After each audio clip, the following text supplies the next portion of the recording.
Amy, gabi na ikaw na lang nandito. Uwi na ako ah. Oh, sige, ingat. Congrats ulit, milyonaryo ka na ha. Salamat. Sige.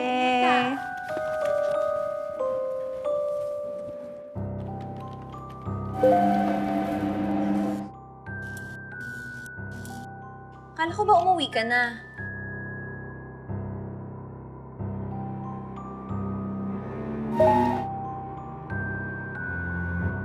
Naku, nakakatakot naman itong mga online scam na to.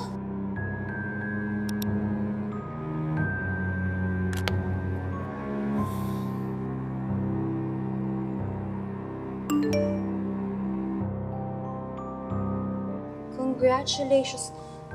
You just won 100,000 pesos. Load 500 to this number to get your cash prize? Ay, naku po. Nakakakilabot naman itong mga text scam na to.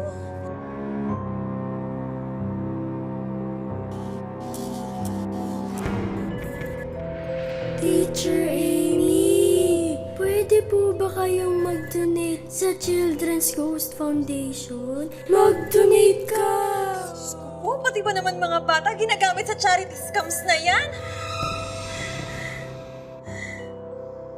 Teacher Amy, dodobleng pera mo sa investment na ito. Garantisado! Pumirma ka na dito, dali!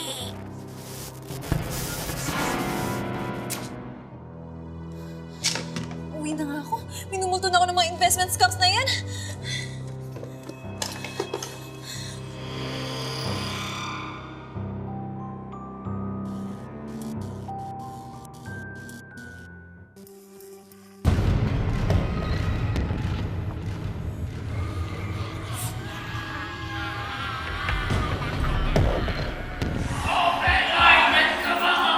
Makasaan multi-level business. Mag-recruit ka na. Titriple ang pera mo.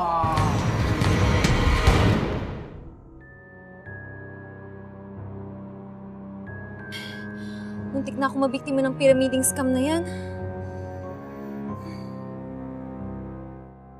Dapat matakot sa mga scams na yan. Maging mapanuri at mag-ingat kayo sa pagpapalago ng inyong kinikita. Maraming legitimate investment products kung saan pwedeng lumago ang ating pera. Gaya ng stocks, bonds, real estate, treasury bills, at UITF. Kumonsulta sa inyong bangko at iba pang financial institutions para sa investment products na bagay sa inyo.